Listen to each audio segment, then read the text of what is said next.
Olá, moçada! Seja bem-vindo, seja bem-vinda aí, você que está aí já pronto para acompanhar mais uma aula da melhor disciplina do mundo, que é o quê? Língua portuguesa. Eu não ouvi, vamos lá? Vamos junto! Fala aí mais alto que eu quero escutar daqui. Língua portuguesa, é isso aí. Olha lá, vamos de olho na tela comigo, professora Pura, juntinho para a aula 49.1, literatura romantismo. Nós vamos trabalhar aqui romantismo, lembrando que nós já estamos aí com a questão das aulas sobre literatura, né? Falamos aí no início com literatura, o quientismo, já falamos, já trabalhamos aí, na verdade, a escola literária quientismo, barroco, arcadismo e chegou a vez do romantismo. Vamos conceituar, vamos falar sobre o contexto histórico dessa escola literária, as características aí do romantismo, os autores e suas obras, beleza? Habilidade da aula: identificar os efeitos estéticos da linguagem literária, plurissignificação, permitindo que a escrita literária seja aberta, ofereça espaço para a participação ativa do leitor. Muito bem. Falando aí de plurissignificação, falando aí de participação ativa do leitor, vamos já, né, iniciando aí de texto atual. As aulas de língua portuguesa, trazendo aí esse exercício da leitura, né? Vamos juntos, você que está aí. Vamos lá, acompanhe aí e pode fazer a leitura se quiser fazer em voz alta, tudo bem. Ah, vai atrapalhar, vai perturbar alguém em casa? Tranquilo. Vamos lá então, leitura silenciosa, mas vamos acompanhando. Texto aí do romantismo da obra de Juca Pirama, de Gonçalves Dias. Aqui o nosso texto imagético, tá? Para trazer aí esse auxílio na compreensão. Sempre teremos aí um texto imagético, tá? Para esse auxílio da conceitualização. Muito bem, então aqui só é o canto 4, né? Na verdade, a parte 4 do canto 1 do texto da obra de Juca Pirama, Gonçalves Dias. Então, o canto 1, ele apresenta e descreve, vamos mudar a cor da caneta, ele apresenta e descreve a tribo dos Timbiras, tá? Então, vamos lá. Alteiam-se os tetos da altiva nação, são muitos seus filhos, nos ânimos fortes, temíveis na guerra, que em densas cortes assombram das matas a imensa extensão. Os índios aqui são retratados como seres fortes, soberanos da imensa terra brasileira. São os verdadeiros senhores desta terra, que reinam majestosamente e livremente sobre o solo que lhes pertenciam legitimamente. São rudes, severos, sedentos de glória. São todos timbiras, guerreiros valentes. A tribo da qual pertenciam os timbiras praticavam o canibalismo de maneira ritual. Eles não sacrificavam o inimigo por gula. Os rituais de sacrifício não significavam para eles sacrilégios banquetes, mas cerimônias de culto. Trincava a carne do inimigo como se fizesse em um desagravo e uma honra à tribo desagravada. É o que se poderia denominar de antropofagia heróica, algo bastante distinto da antropofagia religiosa ou doméstica, que era comum entre os índios tapuias. Então, aqui um trecho. No centro da taba se estende um terreiro, onde ora se aduna o concílio guerreiro da tribo senhora, das tribos servis. Os velhos sentados praticam doutrora, e os moços inquietos que a festa enamora, derramam-se em torno de um índio infeliz. Então, a tribo senhora é exatamente a tribo dos timbiras, que se preparavam para praticar o ritual canibalístico. Então, o índio feliz né, para Jucapirama, que aí fora feito prisioneiro por essa tribo, ok? Nesse interim, os velhos índios recordavam os grandes feitos do passado. Então, aí um trechinho da obra Jucapirama, de Gonçalves Dias, tá? Tranquilo? Muito bem, então, olha lá. Então, agora nós vamos para outra parte, que é o quê? Sobre o autor. Vamos conhecer, então. Biografia de Gonçalves Dias, aqui a gente traz, olha lá, grande autor aí, Gonçalves Dias, nasceu em 1823 e nos deixou em 1864.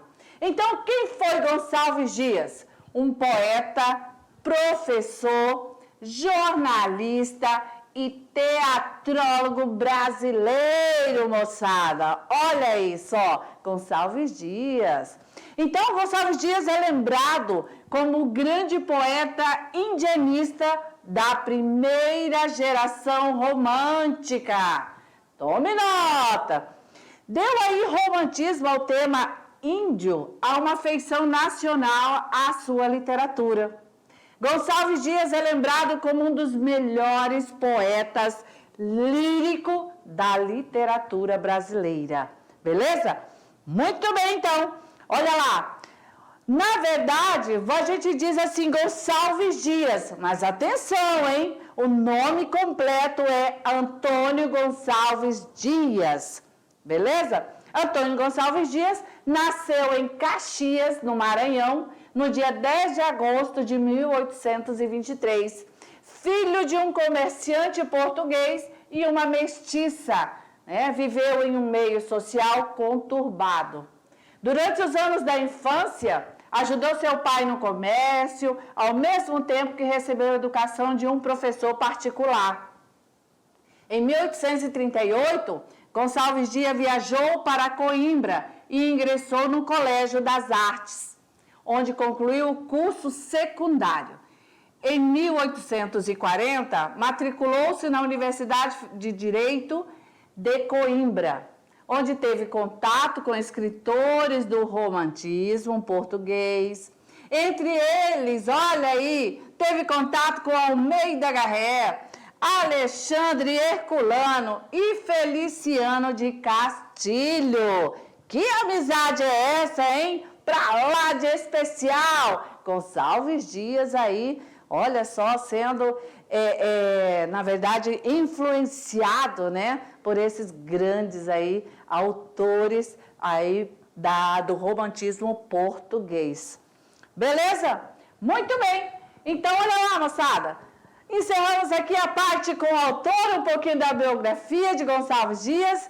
E aí nós vamos aí, olha que legal, né? Dá uma olhada aí na tela para você acompanhar, feliz da vida, esta aula. Estamos na Escola Literária do Romantismo.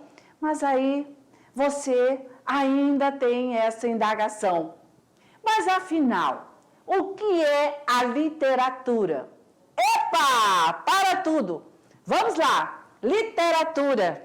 Se você ainda não tem um conceito sobre o que é literatura, vamos conversar sobre isso então. Dá uma olhada no nosso texto imagético. Olha aí. Temos já de cara aí o quê? Duas obras. Uma, a qual você já teve contato, leu, releu, fez análise literária, fez aí a prova dos 9, né? Respondeu quesitos, questões sobre o alto da barca do inferno, essa obra aí de Gil, em que você aí se saiu muito bem, já vi algumas atividades, né? Tá tudo tranquilo. E claro, nós temos aí uma outra obra do nosso clube de leitura, aí solicitado na unidade 3. Vamos lá, mas afinal o que é literatura? E aí? Olha, obras literárias. Então a gente aqui tem 4 obras, 4 indicações, né? E falando de literatura, vamos aí conceituando o que tem dentro desses livros. O que traz aí?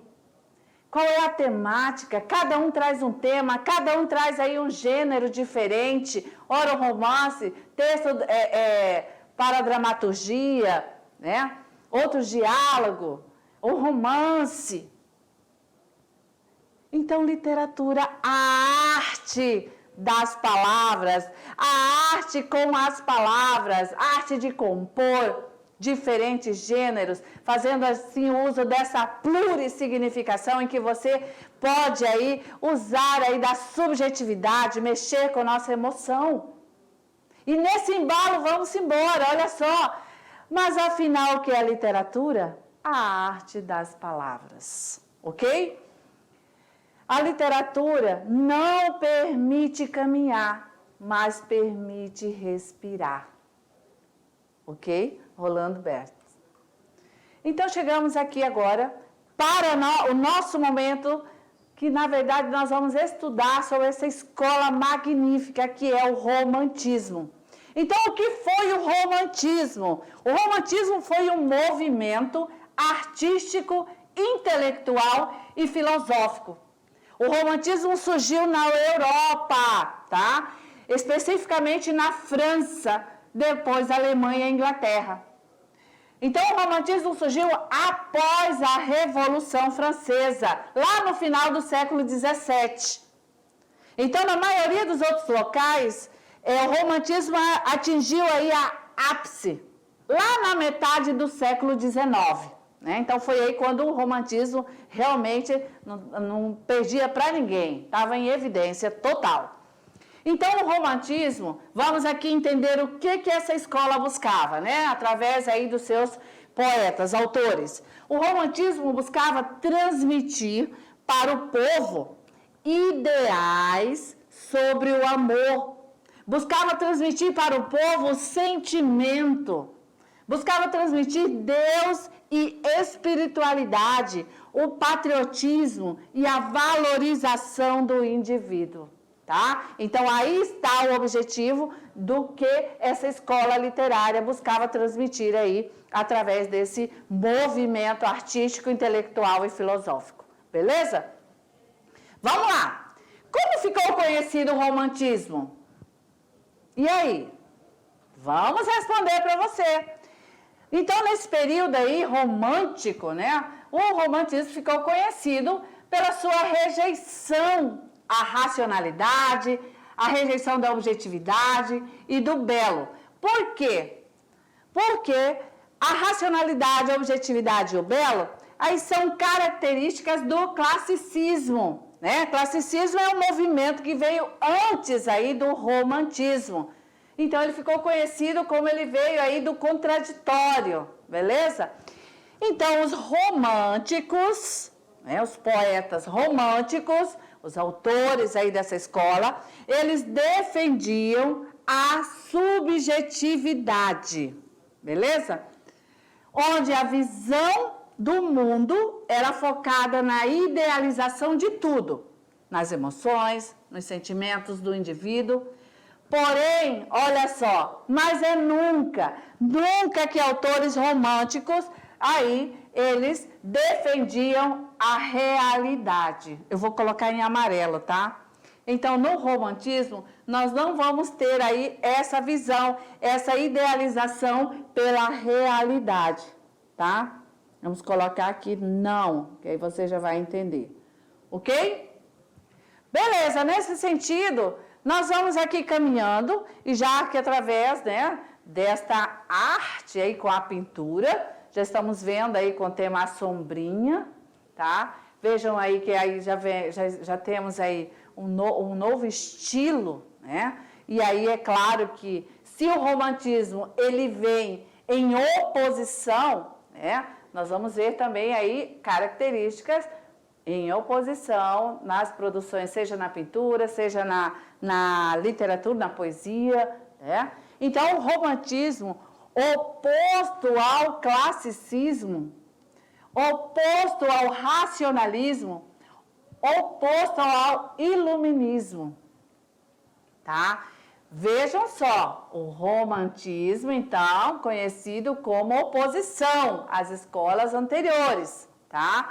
Ele realmente chegou aí ao Brasil em finais do século XVIII, ok? Romantismo, esse movimento chega ao Brasil final do século XVIII. E assim, quando chega ao Brasil, nós vamos parar um pouquinho, agora nós vamos entender primeiro que esse movimento, ele iniciou em Portugal, tá? E aqui a gente traz nessa cartela uma reunião de obras, né? E aqui sobre esse estilo e trazendo os traços característicos em diferentes obras, ok? Vamos lá. Então, iniciando o romantismo em Portugal, nós vamos entender aqui esses pontos históricos. Primeiro, quando o romantismo tentava se instalar em Portugal, o país passava por grande turbulência. Segundo ponto é que a era da Inglaterra contra a França, até a entrada de Napoleão no país, o que acontece aí nesses conflitos todo? Gerou de que a família real veio para o Brasil. Outro ponto também é que em meio a várias transformações políticas, começaram aí também ter o quê? Manifestações que antecederam o romantismo. E aí nós vamos ver isso bem na obra de Bocage. Se você aí quer voltar aí a ver essa característica, ver essas manifestações na obra de Bocage, lá na aula do arcadismo, você pode estar fazendo essa pesquisa. Temos também outro fato histórico, é que o início do romantismo, oficialmente, acontece posteriormente à publicação do poema narrativo Camões de Almeida Garré. Tá? E o último ponto sobre o romantismo em Portugal é que o romantismo português, olha o período que foi da sua existência aí, né? De 1825 a 1865. Então, o romantismo português durou exatamente isso, quando aí aparece a questão Coimbra, né? Que aí dá início ao realismo. A partir daí, já outro movimento, outra escola começa aí a apresentar o seu estilo, ok? Então, assim, vamos aí ao contexto histórico, entendendo que, como o resto da Europa, o romantismo surgiu em Portugal num período de efervescência política, tá? Então, há alguns anos após a Revolução de 1820, que aí levou os liberais portugueses ao poder, tá? Então, eles participaram dessa revolução vários setores da burguesia portuguesa, no qual se incluíam, olha lá, qual era a burguesia aí portuguesa? Magistrados, eles participaram aí dessa revolução. Os comerciantes, os militares e professores. Então, essa classe, todas aí foram participar dessa revolução. E foram participar influenciados pelos ideais da Revolução Francesa, tá? Então, esses setores, eles defendiam a reforma das instituições, a elaboração de uma Constituição, a liberdade de comércio, o direito de participação política do cidadão. Então, assim, são realmente temas fortes, né? Claro que aí tem esses ideais para que esse grupo da burguesia fosse aí realmente fazer essa revolução, né? Então, eles lutavam por quê? Por uma modernização em Portugal. Ok?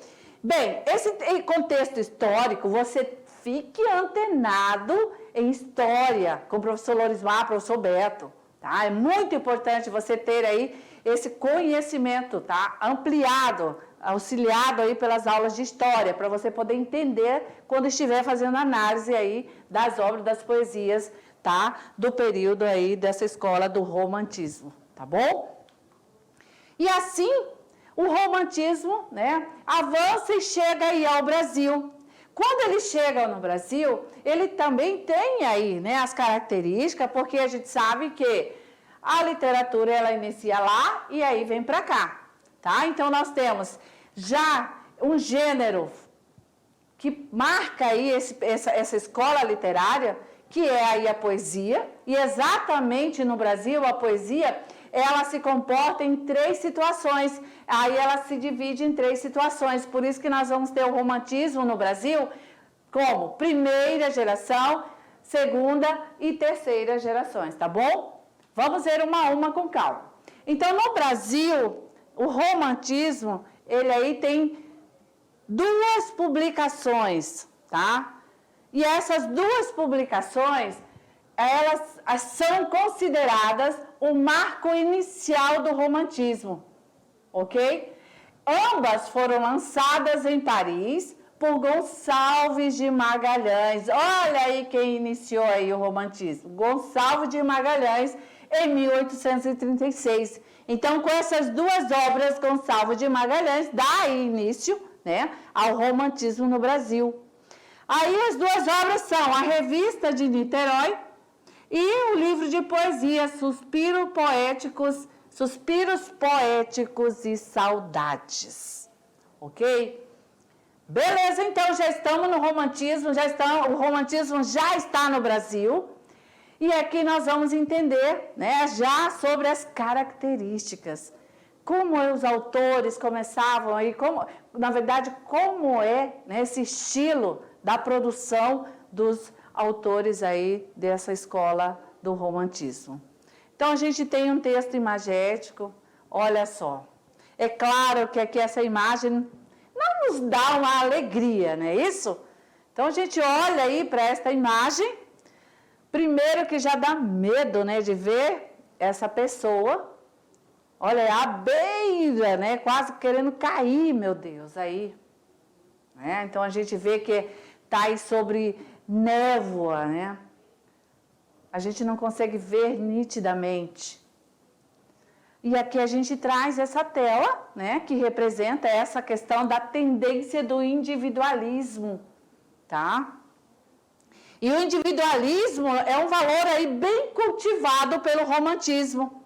Então, essa obra, ela trata aí com o tema o sofrimento, né, do jovem de Werther.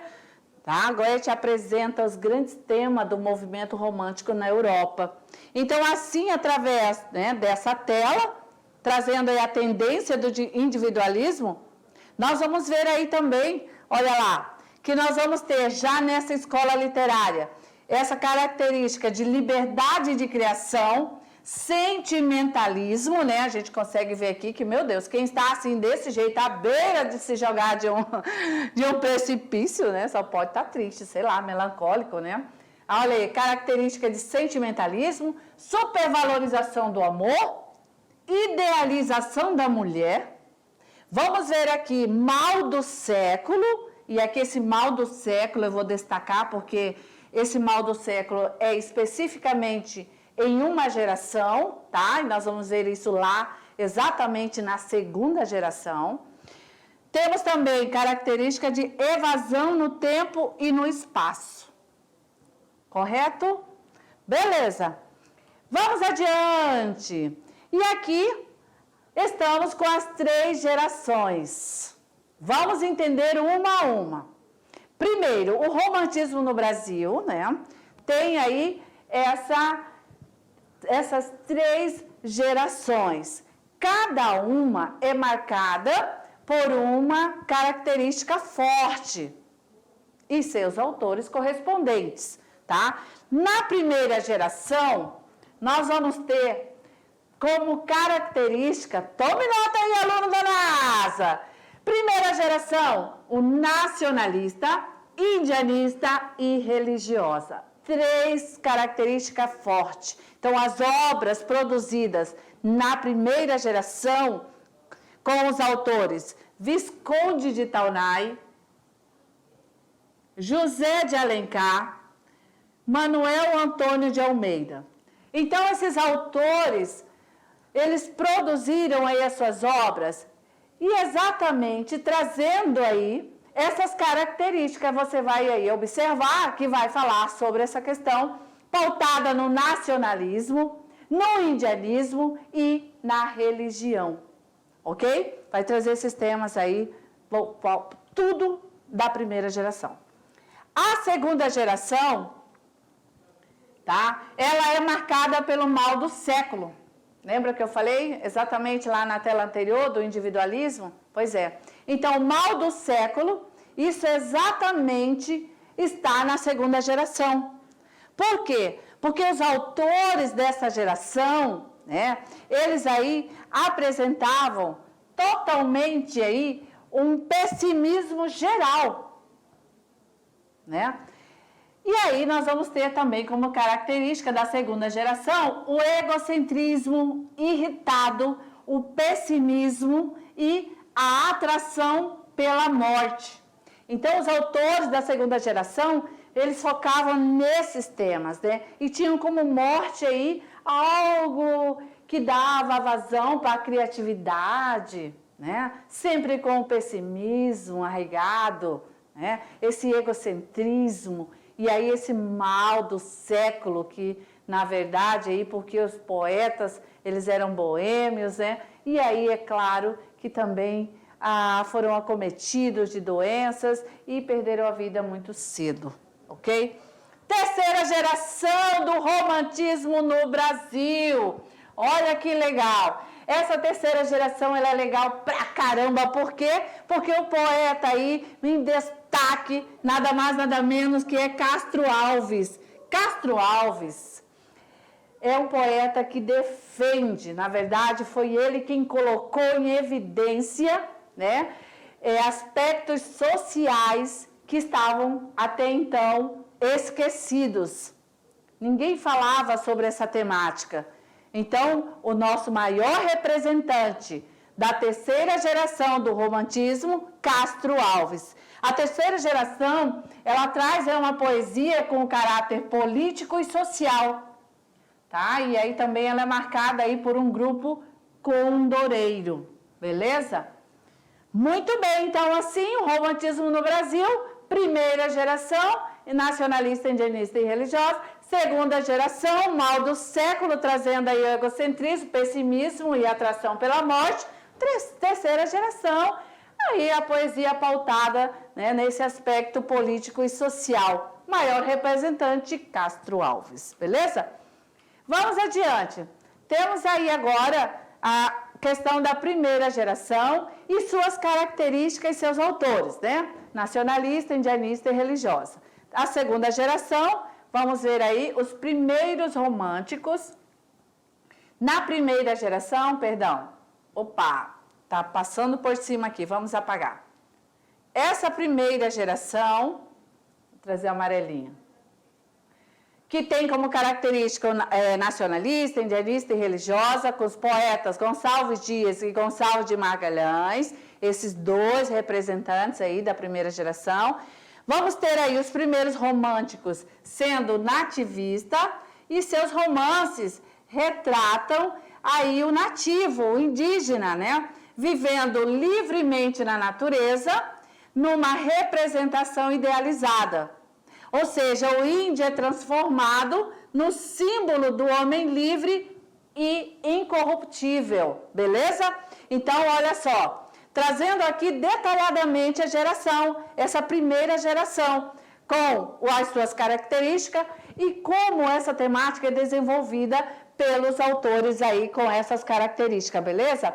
Já no nosso romantismo, né, aqui, apresenta traços essenciais do nacionalismo. Só que esses traços, eles são destacados pelo indianismo e o regionalismo. Ou seja, também esse nacionalismo é destacado pela pesquisa histórica, pela pesquisa folclórica e linguística, né? E a crítica aos problemas nacionais, ok? Muito bem. E assim, para encerrar esta tela, vamos aqui falar sobre a questão dos temas, né, da produção, trazendo aí o ufanismo. E esse ufanismo, ele ocorre em decorrência de recente independência do país.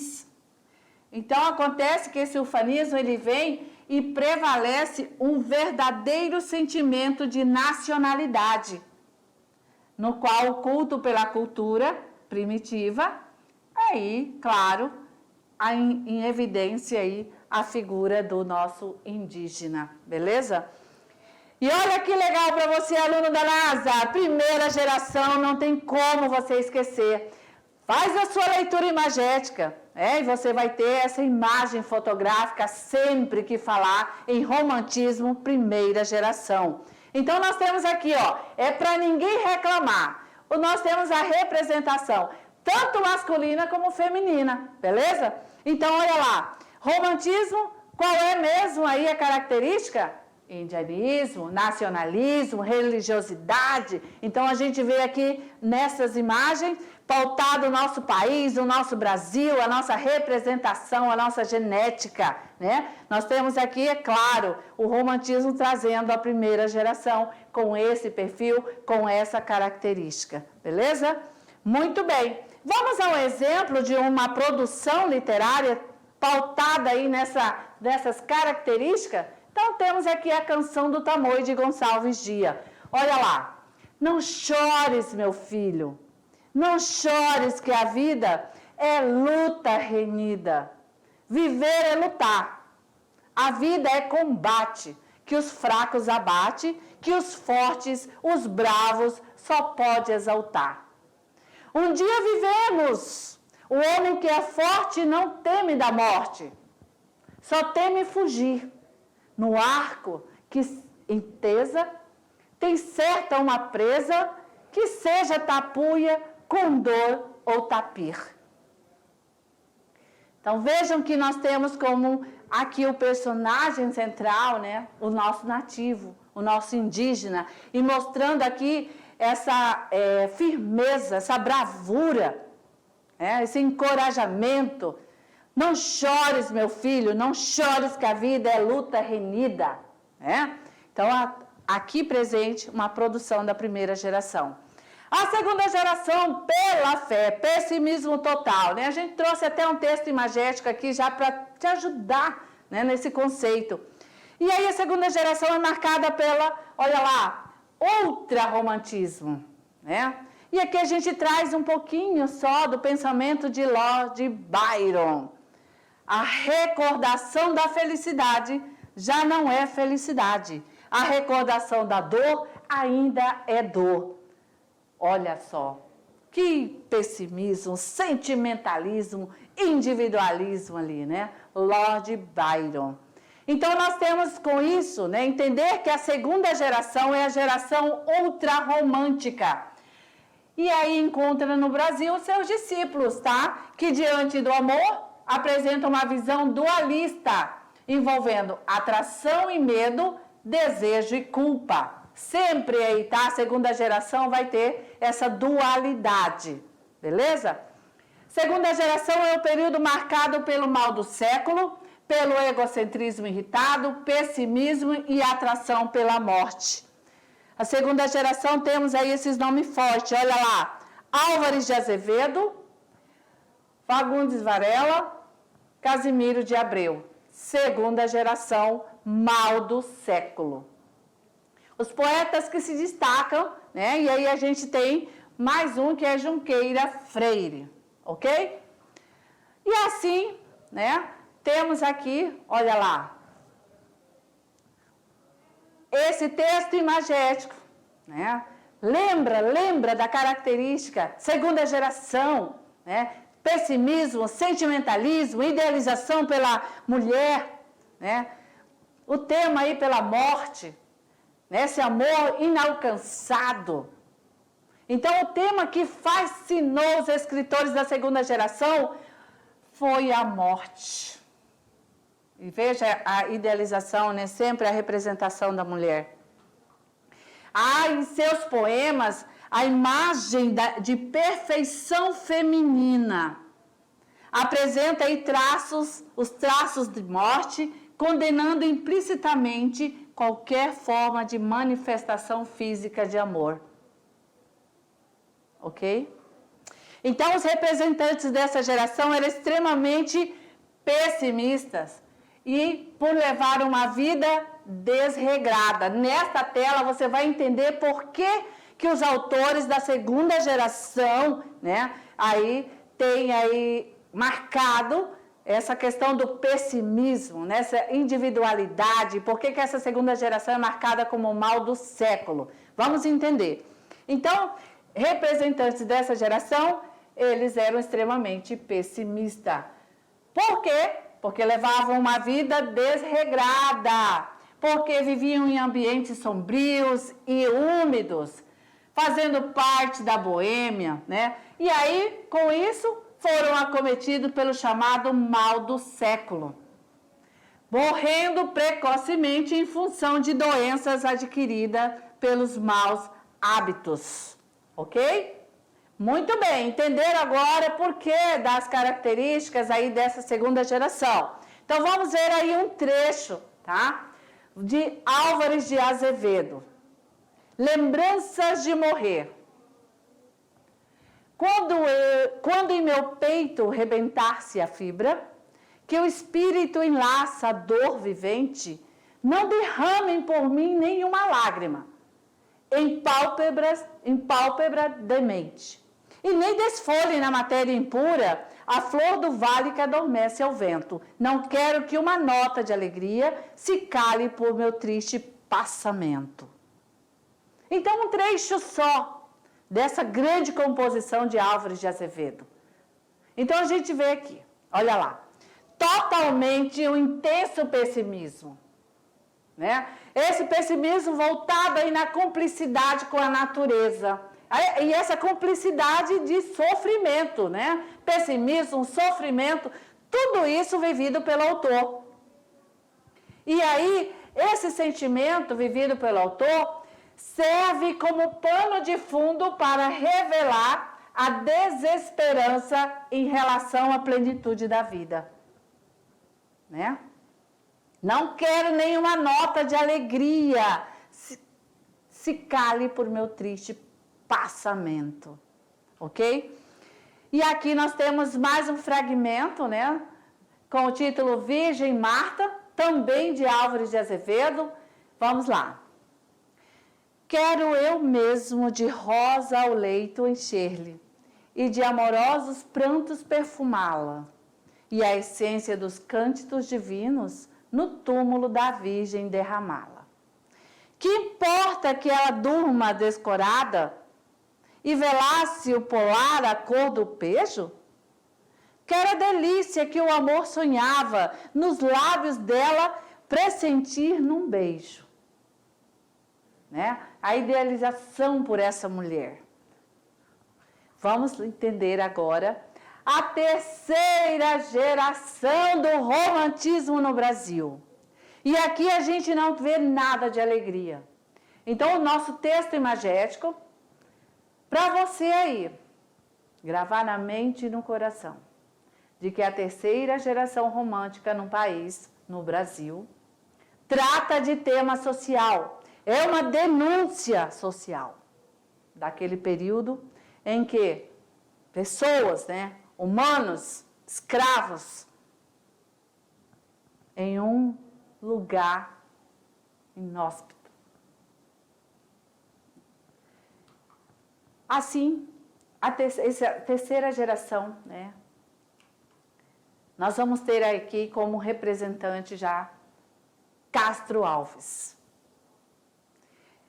Essa terceira geração já é um período em que os autores aí começam a ter esse olhar, né, para o que estava acontecendo em meio aí à sociedade. Então, esse período desenvolve uma poesia de caráter político e social. E isso tudo é formado por um grupo chamado Condoreiro. E é claro, destaque para o nosso poeta dos escravos, Castro Alves. É o representante dessa terceira geração. E aí, na verdade, Castro Alves teve uma inspiração, né, pelos princípios de Victor Hugo, principalmente na criação, quando aí da sua obra Os Miseráveis, ele começa a escrever poemas sobre a escravidão.